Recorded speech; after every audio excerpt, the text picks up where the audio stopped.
I just want to remind you, the Renaissance Union, all is well. And all is in divine order.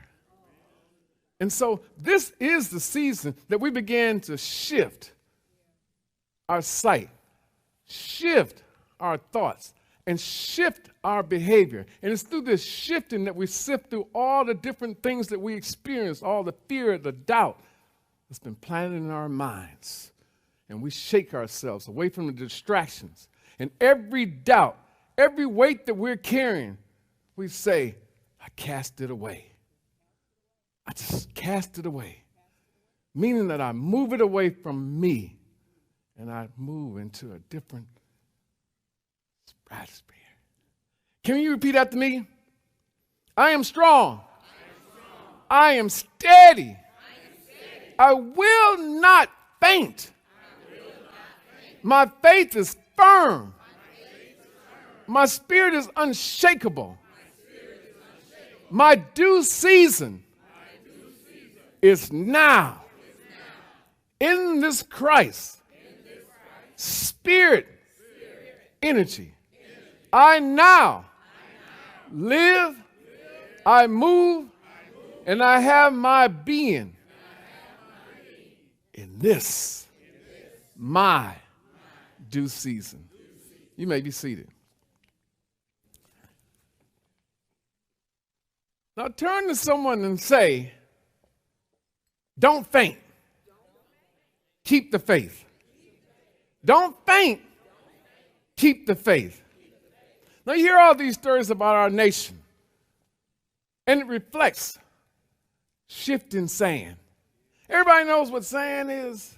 You step in the sand and all of a sudden it begins to get squishy, but it's not firm.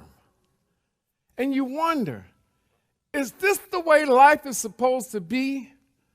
I'm supposed to be living on sinking sand? You ever thought about that?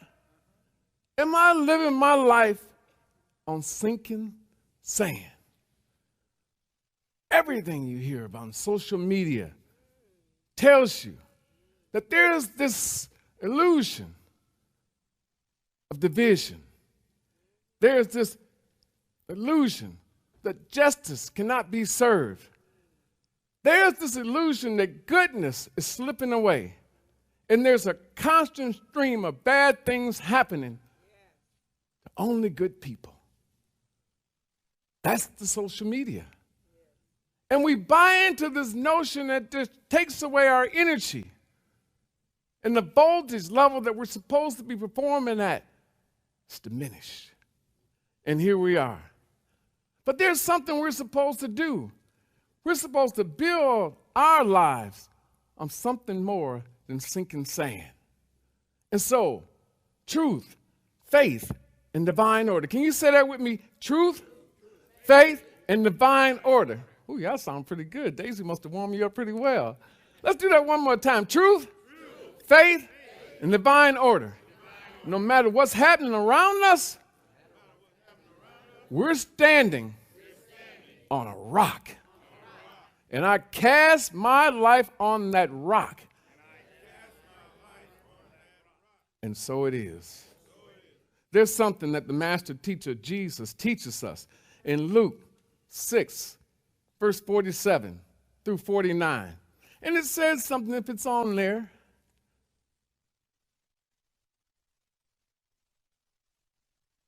I will show you what someone is like who comes to me, hears my words, and acts on them. 3 parts to that. 3 parts to that, right? I will show you what someone is like who comes. One movement, right? Come. Hears my words, 2, and acts on them. 3 parts. I come, I hear, I act. I come, I hear, I act. That one is like a man building a house who dug deeply and laid the foundation on a rock. When a flood arose, the river burst against the house, but could not shake it because it had been built on the rock. Now, what are we talking about here? What are we talking about here? We see that there's three parts of that. Come to me, meaning I have to leave where I'm at, relinquish the familiar, and go. If you're familiar with the Bible, you understand that every character in the Bible had to move away from where they were at. Think about a character in the Bible. How did they get to the next stage? How did they get away from the mindset, the experiences that they were experiencing at the time that they were experiencing them? They moved away. There was always the command, come, go. And that's what we're talking about here. Hear my words, the words of the Christ in you, about you, for you, that provides the motivation, the inspiration to move you away from the thought patterns that right now have you stifled. And act on them. What's the toughest thing that we have to do? Act like we know something. And because I know something, I do something. Is that right, Tim? I mean, when you really get down to it, we have this body of knowledge that we've accumulated over the years. And we talk about it all the time. I've got so much knowledge. I've got so many degrees. I have so many certifications. And I have a PhD. I've been poor, housed, and depressed.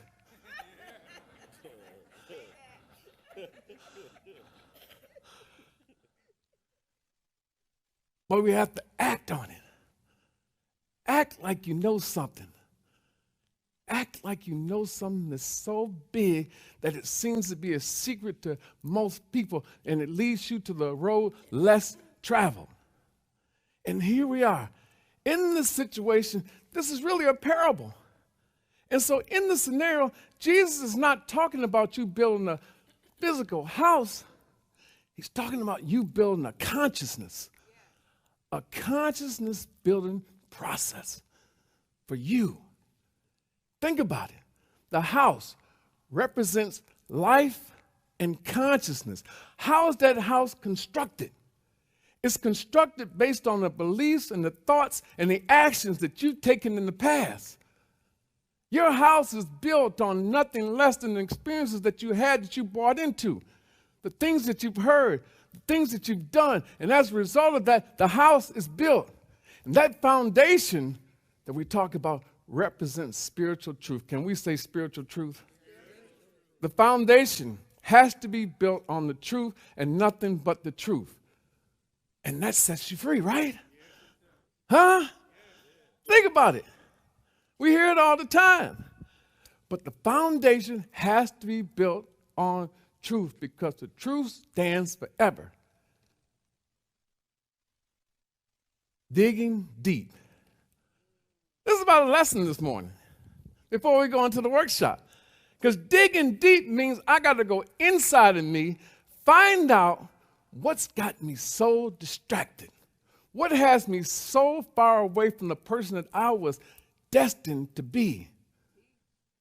What is it? What is it that's causing the chaos, the confusion in my life?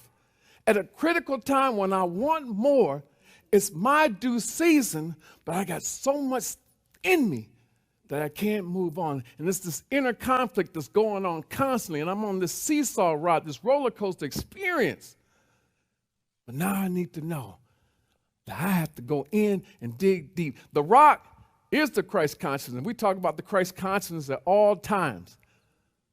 Making it be the priority in your life, the Christ consciousness, being aware of who you are, whose you are, and where you can go. And then the flood. The flood are just the challenges of life. Who knew you'd have to go through what you're going through? But you're supposed to. It's the flood. What is the flood predicated on? Water. Water ebbs and flows. Water subsides. And when we understand that our challenges are meant to come in, sometimes present a flood to us, but then they're supposed to move away and wash away. So when you're crying those tears, remorseful tears, grieving tears, you're supposed to. You're in the right space because you're having a flood. And the flood's supposed to subside. And so we get into the scenario where we say, this is more. This is more. So I need to build on that rock. Can we say I'm building on a rock? And the rock is where I want to stand. So I'm standing on the rock. But here's the problem. Here's the problem. You want to know what the problem? You really want to know what the problem is? Because the problem could lead to a cure. And all of us want a cure-all for all the things that we're experiencing that are inconsistent with what we want to experience, right? But here's the problem. In the building process of building that foundational base on the rock, here is the problem. In the process of building, well, we have three things that we have to do. We get weary by waiting. We get weary by the work. We get weary from wondering if what I am doing is really going to make a difference. We get weary pouring out love and energy and it's not reciprocated. We get weary from being strapped with not enough money and robbing Peter to pay Paul. We get weary from dealing with a lingering illness and health issues. We get weary from trying to stay positive in what seems like a negative world. Can you relate to me? These are my weary things. Things that make me go, when is my due season coming? Has anybody here wondered, when is your due season coming? Does anybody have those conversations when you have Reverend Wilma coming up to you and you know she's a minister, a prominent minister, a powerful minister, and she says, how you doing? And you think the reciprocal response is, I'm doing fine. I'm doing okay. I'm making it. I'm blessed and highly favored. I'm too blessed to be stressed. But inside, you're a mess. Am I the only one who's ever uttered that, Frank? Well, I've said it, Barbara, that I'm too blessed to be stressed, but inside, I'm a mess. There's turmoil. And you get in this situation, and you say, I'm weary, but I keep trying to push through. Anybody ever here just try to push through the moment? Push through the incident? Push through the experience? And you're wondering, when is my breakthrough coming? When am I going to recover from the setback that set me back? You know, I have practical conversations with myself. When am I going to recover from the setback that set me back? And I have these conversations. When? I don't know about you, but I'm real with myself. At this age and stage of life, you know, I've lied to myself enough. And now it's like, I want more. And I don't want to play small about it. I want to move away from this chaos and confusion into some level of calmness. That's what I want. And I think it was the Apostle Paul, Reverend Wilma, in Galatians 6:9, who talked about those times where we can grow weary. He said, let us not grow weary in well-doing, for this is due season. We shall reap if we faint not. Listen to that instruction. Listen to it. Let us not grow what? Weary. In well-doing. For in due season we shall reap if we faint not. Anybody here ever been weary to the point where you feel like you were about to faint? Just pass out? from the experiences that just kept on persisting. There's something about life, something tricky about life. Life will test our endurance. We think it's just a faith walk, a journey forward, but life will test our endurance. Anybody endurance has ever been tested? Raise your hand if your endurance has ever been tested. But the divine order is, do not grow weary. Faint not. There is a due season.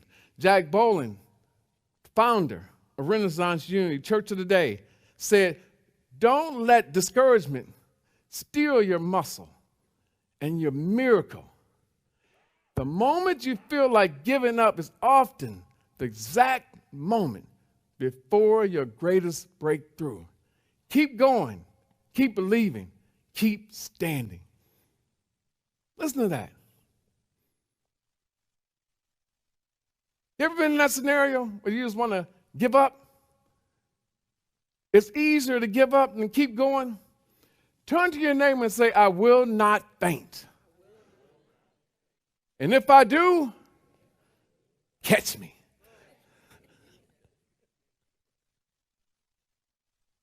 I added that because some of us will faint along the journey. So catch me. Catch me. There's a promise. There is a promise in there. Your effort will not be in vain if you do not faint. Your prayers will be answered if you do not faint. Your faithfulness will be rewarded if you do not faint. Now, there is a law of harvest. Can we say law of harvest? And how does this work? It works in the realization that life comes in seasons. And we get seasoned by the seasons. Has anybody ever been in a season of your life and you've seen that season go past and you realize in retrospect there was a season? It was a snapshot moment in your life and you passed through a season. And maybe you didn't enjoy that season. Maybe you experienced the worst of times, but you passed through that season. And that's what we're talking about here when we say, faint not.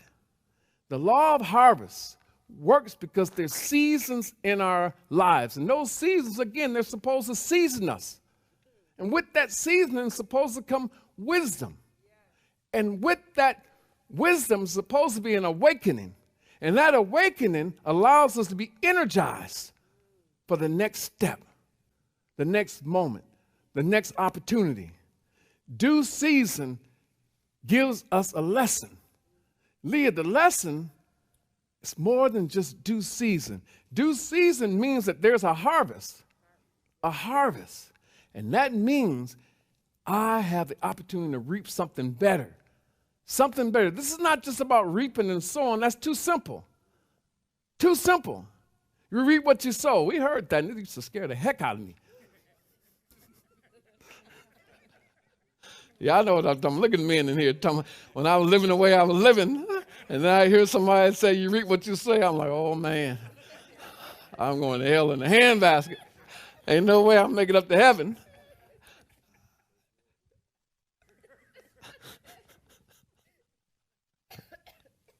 But it is. There's a due season. Due stands for divine, unwavering expectation. Can we say that? Divine, unwavering. Y'all tuned in today like, man, usually I have to say it a couple of times. Y'all on this day. But this says everything is about divine timing. When is my due season if there's divine timing? Now. Can you say now? Now we think that when we hear those scriptures, we hear the gospel of it all, and we say due season, in due season. We think there's a waiting period that has to be lengthy, but we're saying in divine timing, and divine timing is now. It's when I switch over to the greatest level of Christ consciousness, and with that Christ consciousness, I realize that I can turn this on at any time. And it becomes time for the divine to take over. And there it is. Everything in the universe operates on divine time. Not CP time, daylight saving time, but divine time. Can we say divine time? And understand that I control divine time. This is critical right here. If you understand that you control divine time, because you can go against divine time or you can go with divine time. It's up to you. Only thing about it, when you go against divine time is when you create the chaos and the confusion that's present in that moment of your life when you're not getting out of life what you want out of life. Unwavering faith. Faith is what holds together the waiting season. Faith. I believe that there's something that I'm destined to experience, something better, something greater is in store for me. I have faith, and I'm standing on that faith. Faith is the substance of things hoped for, but not yet seen. It's the evidence of what you can't see. And then there's the expectation. But the expectation is put in action. Can we say action? What does action mean? What does action mean? Do something. Make a move. Bust a move.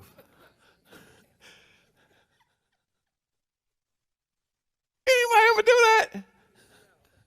You have. You've been at a club, you've been standing there, a wallflower, and all of a sudden somebody says, bust a move.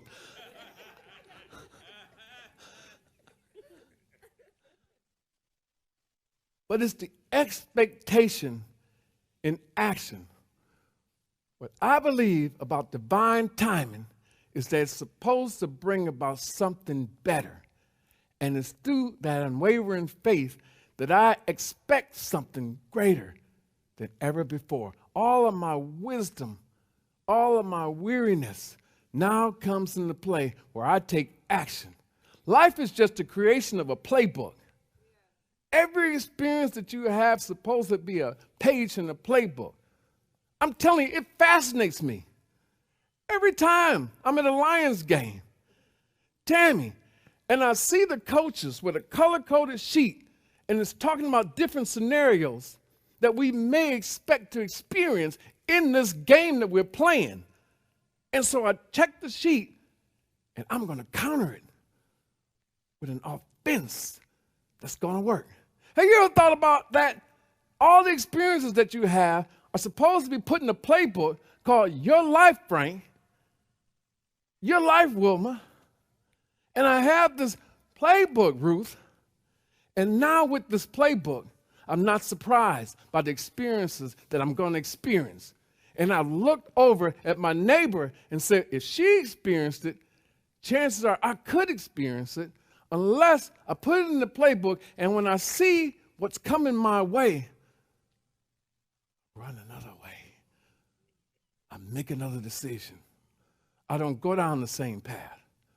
Now, I can give you examples of all of that, but we won't this morning. Come to the workshop. Right after service. Dr. Hicks is warmed up, and I'm warmed up. But that's what it is. Living on expectations. And it's that expectation of something excellent occurring that I get enthusiastic about. And it's the enthusiastic expectation that drives me. I declare, I expect that this is my due season. It's come due. I've been through enough to expect something better. Is anybody in that boat with me this morning? Well, you've been through so much stuff that you got to say, by golly gee.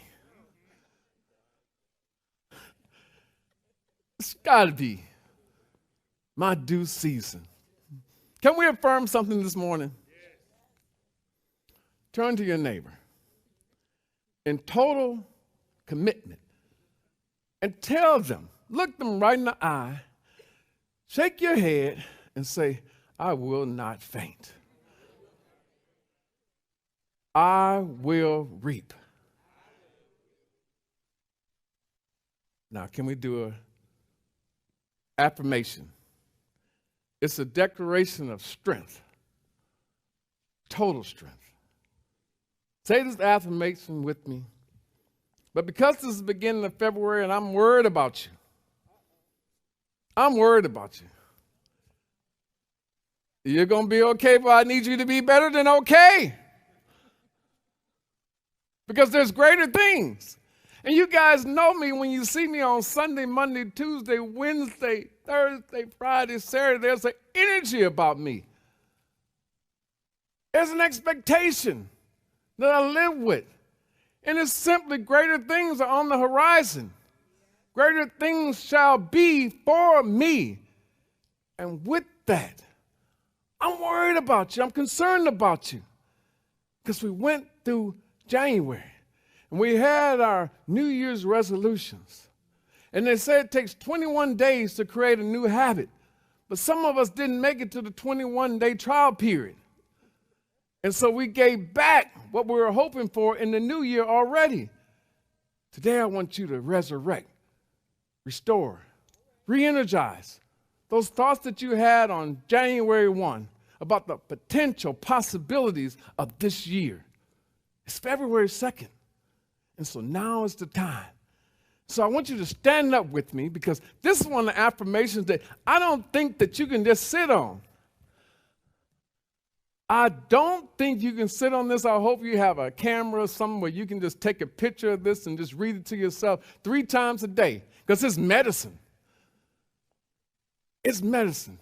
Whenever I have an illness, Tammy, they give me this medicine, they prescribe it, Steve, and they tell me take it 3 times a day. Not once a day, but 3 times a day. Anybody on medication like that, and they say take it 3 times a day. And this is something you need to take 3 times a day.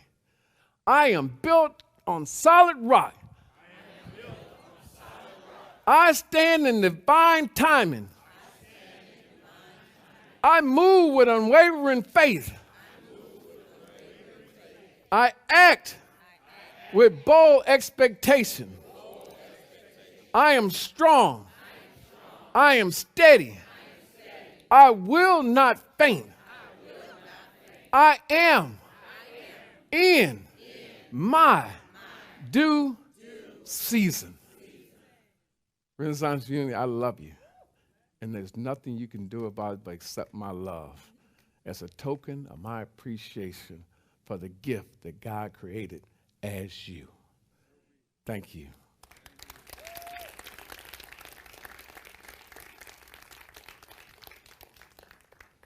There's something about this day. And I know we're doing a workshop. It'll be 1 hour after this service, just be 1 hour, immediately following the service. But this is that moment. Have you heard the message? Reverend Wilmer gave a powerful message last week. And it talked about the vision, casting the vision. And how we can't just stop at casting the vision. There has to be a consciousness, a collective energy, a collective spirit that comes from within. And it moves us forward through all the chaos and the confusion. And it connects us with a higher level of power, dominion, and authority. And it's in that space that we create greater and greater things. That's where I want us to be. I want us to return to that kind of energy level, Brett, that we had on January 1. That spirit, when we came to the burning bowl ceremony, and we say, I'm releasing and I'm letting go. And that's my English there. I'm releasing and I'm letting go.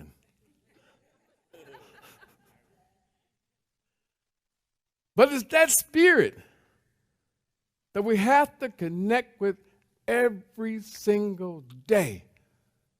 I did a workshop Friday morning, and they say, how do you deal with the pressures of your life, given all the spaces and responsibilities that you have?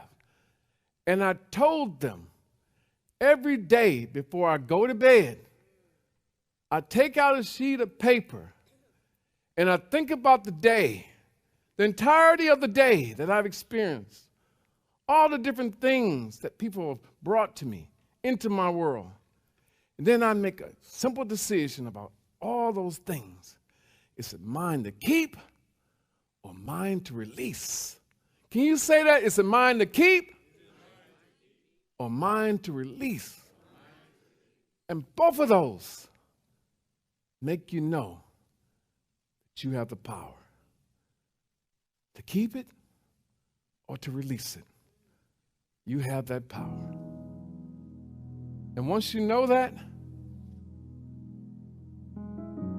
you rest easy. Because they say 98% of the things that you experience in any given day, it's not yours to keep. It's not about you. And it doesn't serve the best you. So release it. And move into the space where I can create. It's my due season. And in my due season, I see everything that I want to manifest. Love, joy, peace, prosperity. To serve others. To be part of a cause. To move others further along on that path. It's our calling. What do we want more than anything else? To be loved because we're valued. And we're valued when we're seen. And I see each and every one of you. And I see you as agents of love.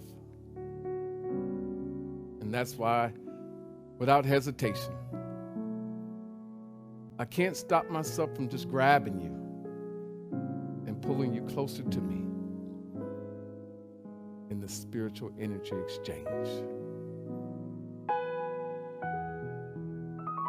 Renaissance Union, you guys are special to me. You fuel me and provide me the purpose that I've always searched for. Thank you for letting me serve you.